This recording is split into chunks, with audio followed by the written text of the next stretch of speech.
Welcome back to Lead the Way podcast with me, Sammy Lai. Today's video or podcast, if you're listening, is around visibility, confidence, and leadership. It's under a framework which I call CCARS, and you'll learn more about that as we go through the episode. Don't forget to like, share, and subscribe. Try and share it with your colleagues. Little secrets in here you may or may not find anywhere else. But this is really about how do you become a better version and a better leader. And today's really about many people come to me and say, I don't feel confident, I feel shy, or I don't like to come out of my shell. And the reality is, and we'll look at some of the work that's been done over the years on this, the reality is is inextricably linked to confidence. If you don't accept this and work through it, if it's a barrier for you, if it's difficult for you, this is one of the major things that you need to do to become a leader. It is one of the things that if you get it right and you just accept it and work through it, it becomes easy as the day goes on. And through this podcast and through our little micro read, so this one will be available in a micro read as well. We will continue to share ideas and practical tools and help you navigate through the highs and lows of leadership development and do it with confidence. Today, as I say, we're going to be exploring why speaking up and visibility isn't an option for leaders. Sometimes you say you have to speak up when you see something wrong. Sometimes you say you have to speak up so you can be successful. But speaking up in general and making yourself visible, even you might be introvert, you might be the shy type, people who know from a long, long time ago. I was a very quiet little child.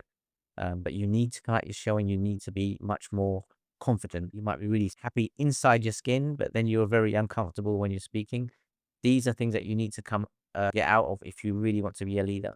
The number of times I've seen people with potential, leadership concepts, ideas, but they're too afraid to be visible, and then they just shell in, and we lose great talent along the way.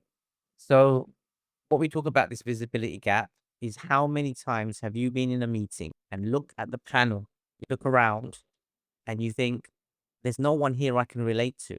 And this is linking back to the point I made earlier. And it's only because people are not showing up, not being visible from the different diverse groups and the different areas of the organization that the next generation can look up to. I remember a very, very difficult time in one of the trusts I worked in, and it was very, very hard. But you've got to just put yourself out there, take a few licks. People have heard me talk about the Spartan whipping post, but that's for another episode. But if you stay silent, the next generation will not have role models to look up to. Brilliant people, and they remain silent, you just continue to perpetuate that problem. Very, very few NHS CEOs, hospital, healthcare CEOs, they to really feel genuinely connected to the people they're representing, to their staff. And one of the key factors that you have in this journey upwards is visibility. If you don't make yourself visible when you're a band 5, a band 6, band 7, it becomes harder and harder for you to connect to the staff if you haven't done it when you were a band 6 or a band 5. It's never too late, but it's easier to start to be visible when you're more junior in your career. It might feel odd, but and you might find this is counterintuitive, but you need to get involved. You need to be visible. There's no point when you've reached the summit or wherever your goal career post is, and then you have no connection to the people you lead. It's going to be very, very painful for you to lead services like that. So it's very painful to see sometimes you see healthcare delivery evolve and then suddenly go backwards. I had good role models and generally push services forward. But then sometimes you meet people and then you feel, well, I think services might be going backwards because they say they don't see anyone in their organization they can relate to. And that is quite frustrating. The next generation of leaders, if you're listening, this is applicable to you, need to become visible so that others can see what leadership can look like. I've always encouraged this and discussed this openly with my colleagues. You've got to put yourself out there. If you want to be a leader, you can't be a leader hidden away in a little office. You cannot do that. And then suddenly you might get a promotion and then you lose the little connection you had with the staff. People can't approach you and you feel difficult to approach people. It's about 7 years I've been doing the coaching work side and outside the NHS organization and healthcare organizations and the private sector and other people. And it's only you that's going to hold yourself back. I've met so many talented people, talented intellectually, talented organizationally, talented in a number of ways. And some people have all the package, but they don't stand up and they don't feel that they can get themselves exposed to this fear of being criticized or whatever it is, and that holds them back. They will avoid panels, they'll decline speaking opportunities, they'll stay quiet when they should be stepping forward. And this matters because visibility isn't vanity. Visibility is not vanity. Visibility is a strategy. So when I say visibility is strategy, what I'm saying to you is that performance, being good at your job, is not strategy. That's just work. If you look at a textbook called, it's by Harvey Coleman and it's called The Pie Model. And he suggests, this book's written about 1995 when I qualified as a pharmacist, came out about that time, and it's quite an impressionable book. And it, go to the library or pick it up from Amazon or whatever it is. I'll put a link in for it. But it tells you, and there's the picture of the pie model up here somewhere, I'll put it up here somewhere, that there are three main drivers to advance your career. And these drivers are your performance, your ability to influence, and your exposure. So your performance is doing your job well enough that you deliver results. And that only accounts for about 20% of the drivers for your career. Similar kind of level is the influence that you have in relationships and demonstrating your value in those relationships. I talk to a lot of the coaches that I work with and say, you need to get yourself out there and you need to get your phone filled with people's phone numbers. Because if you need something and someone knows that answer, it's faster just to contact them. I remember once I was in a big team meeting in an organization and someone made a comment and they said that this person said these words. And I thought, that doesn't sound right. So I got on to what was Twitter at the back, Twitter at the time, and I sent him a direct message, very responsive to my messages. And I said, did you say this? And he went, no, never said that in my life. I don't agree with that. And here's the research that says that's not correct. So immediately in the meeting, I managed to share that. And that's just because of the influence and the networking I had with that person who this person was quoting.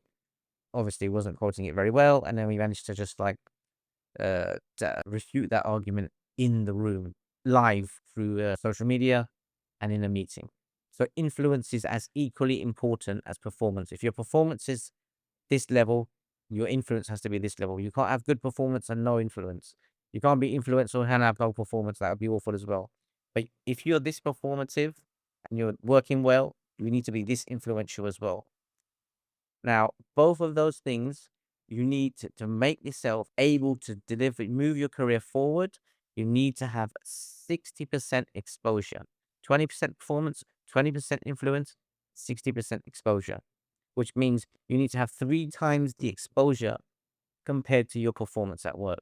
Being visible to the right people at the right time. And you can add to that in the right place. You need to be in the right place at the right time with the right people. And if you've done that, the exposure you get there is going to be worth 3 times as much as your performance. You could have done an incredible piece of work and then it's not exposed. No one's celebrating it. You haven't done a poster.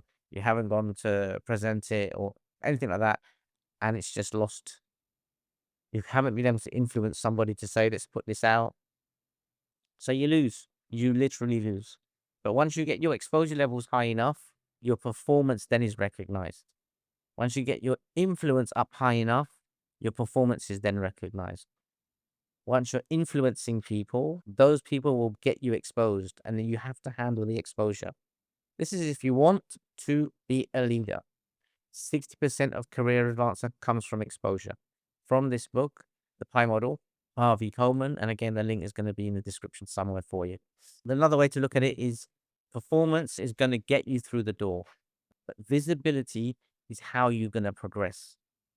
Research shows this in many, many, many different places. I haven't got time to quote all the research for you, but if you go and look at the research studies, marginalized groups constantly receive higher performance ratings at work, but yet, strangely or crudely, still judged to be not at the level of leadership potential.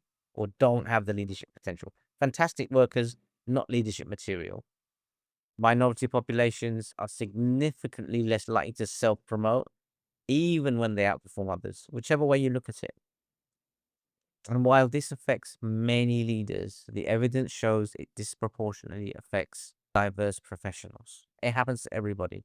But when you're a minority in your organization, wherever you are in the world, this can really be a problem. And you do need to make double the effort to be visible.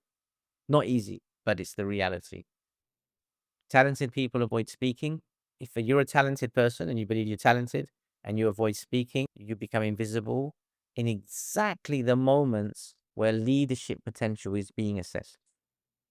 So there you can go to a meeting and the current leaders are looking to see who's going to be the future leaders. And you're talented and you don't show up. Someone less talented does show up and they become the leaders. So what kind of organization are you going to end up in? So my challenge here is like transformation is possible. And I've coached many leaders over the last 7 or 8 years doing this. It's very intriguing. But those who avoided the exposure, as I say, even though they're experienced and highly capable, they seem to be lost to the system. They lose into the system. They drift out. They just go back and do clinical work or whatever it is, and we lose their leadership skills. An example is it was a medical director I was working with, successful services, highly respected, very knowledgeable, and was took on a post of or was suggested for the post of a chair of the community of practice in his service area. And suddenly now he's been asked to present and showcase certain work that he's done to hundreds of people in the community of practice. And the prospect of doing that completely made him ineffective at work. So sometimes I talk about the triggers of self-doubt, and if your performance is here, something happens to you and you start to drop your performance. This is what's happening to him. So we knew that was a trigger for him. We worked through that and we got him to get his performance back up. And then we worked through this presentation that he had to do. Very easy, but he was very well prepared. And the first session that he did, so he had an afternoon session and a next morning session. So the afternoon session went fantastically well, the first session. And he was trying to be honest. He called me up and said, I think it's beginner's luck. So he said, we'll see you the next morning. And he went to the second one, and this was a completely different vibe. Audience was different. It wasn't people that he was used to. And he became quite anxious. And on stage, he delivered again below that standard that he did in the first day. And then midway through the speech, he had a choice. So he's doing it. Maybe he's getting through it. I think he was getting through about half the slide as he narrates it. He got through half the slides and he was completely flat and he was exhausted. And I mentioned to him when that happens to bite down. It's like boxing and the coach is in the corner. Bite down on that gum shield and give it all your best now. Because this is where it matters. At that point, you can either give up, we can throw in the towel, or you can bite down on that gum shield and get it back out and do your best. No more, no less. We're never doing it again. And he chose in that moment to continue. And I regularly now hear him on podcasts and watch his recorded videos on YouTube. And I quite marvel at it. And last time I worked with him about 3 or 4 years ago, I marvel at that and how one decision and one bit of coaching can really unlock somebody. Another example where is a coachee I worked with was very self-conscious about her accent. Strong English, strong vocabulary, good grammar, but she had a French accent. And she was a very junior member of staff, junior management. And she felt that her work or her voice wasn't being heard properly. And she perceived it was through her accent. And we did one coaching session around that. And I made her realize that in her own organization, one of the most senior leaders sounded exactly like her with the same accent and was extremely successful in that organization.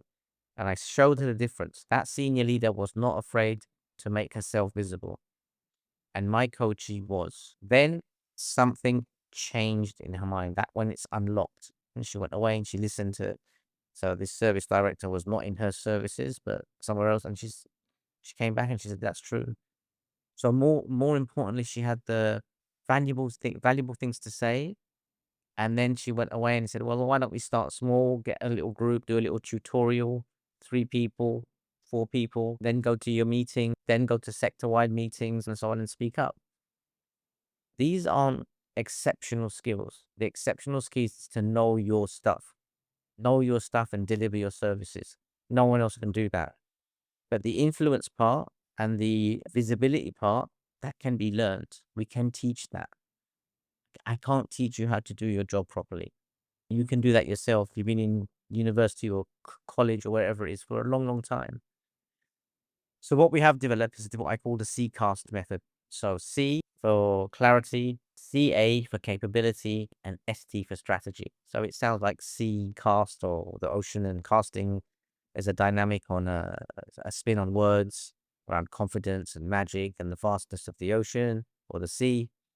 So CCAST method is you presenting well is like a skill. We can teach that, just like learning a language or learning a sport.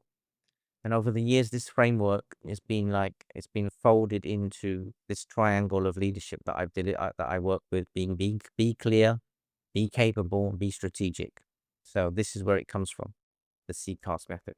Clarity means you understand your goal and your audience's goal.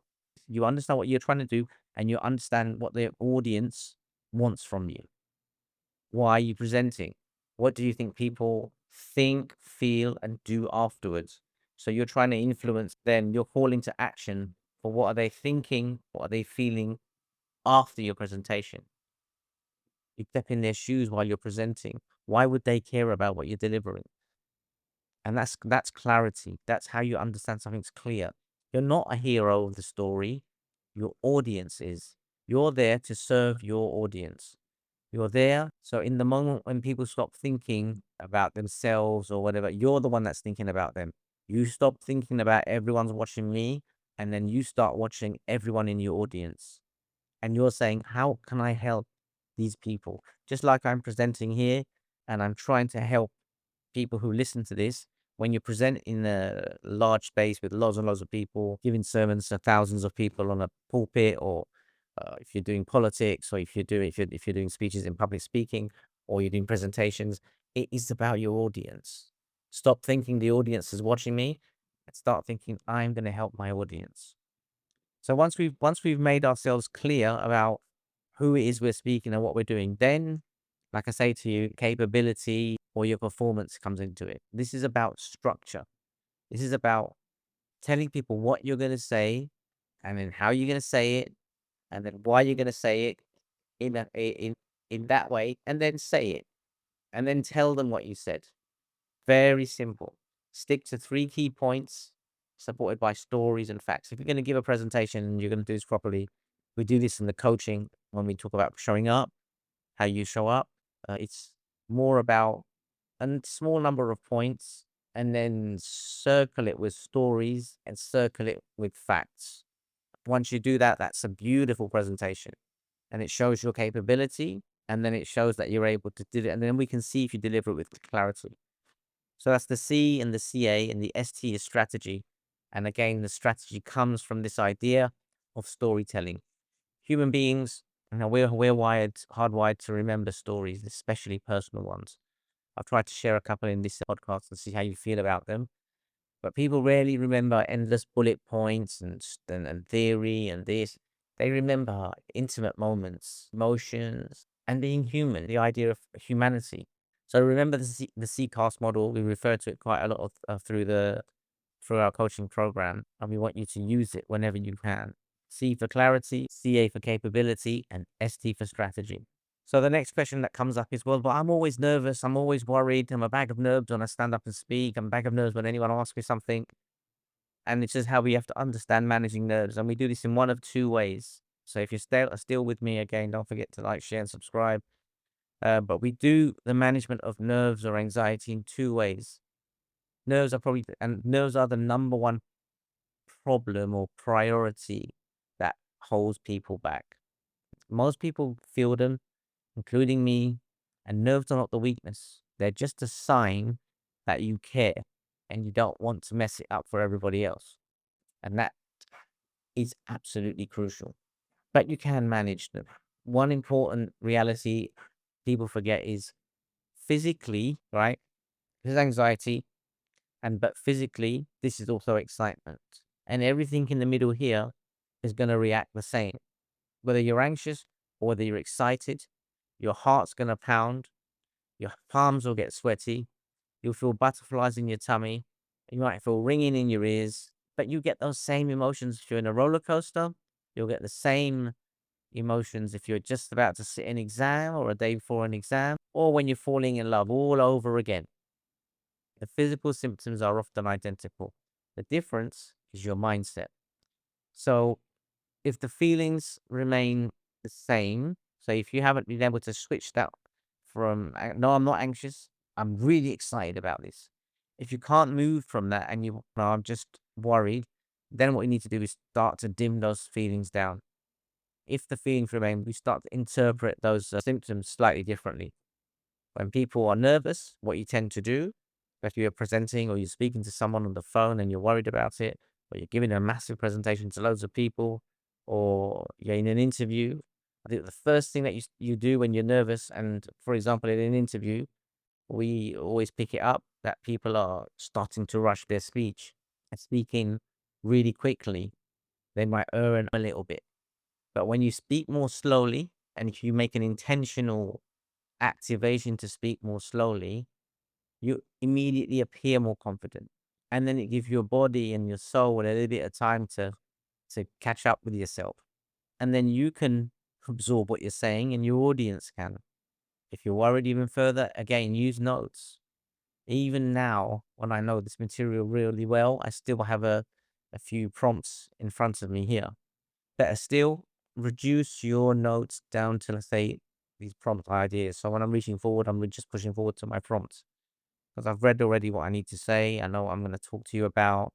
And it's just if I stall, I try not to. But what I will do is I will look for my next prompt. And then sometimes the stuff from behind or earlier on, and I can come back to it. Let me tell you a little story. But before I do, if you forget something, it's not a disaster. Practice. Speakers who look effortless normally rehearse what they're going to speak quite extensively. Practice out loud, record yourself, watch yourself back. First ones will be completely awful. You'll be, hello, I'm not doing too well.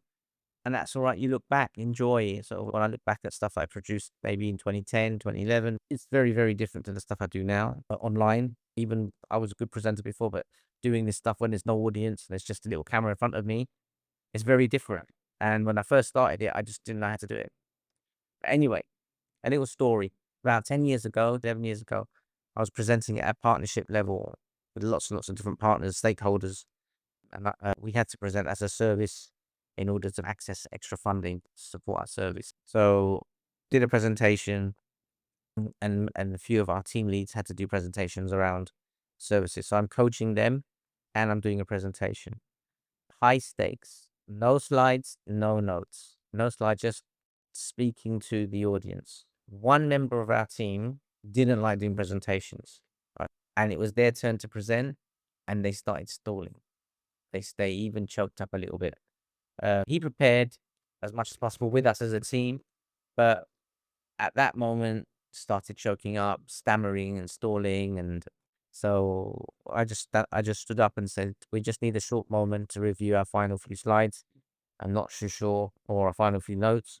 I just want to make sure that my colleague has got the correct set of slide, and it might be my fault if I've given him the wrong set of notes." And then I just reorganized the notes with him, took a brief pause. The audience and the chair were happy, and we continued and absolutely nailed that presentation. We were pitching to commissioners during very, very austere times for financial support for our service. But clarity, capability, strategic delivery created this aura of confidence. The commissioners were reassured that we would use the money frugally, and they felt safe with our governance behind what we were proposing. And we got the funding. And then you obviously asked for feedback, and they said, we looked human. We didn't panic.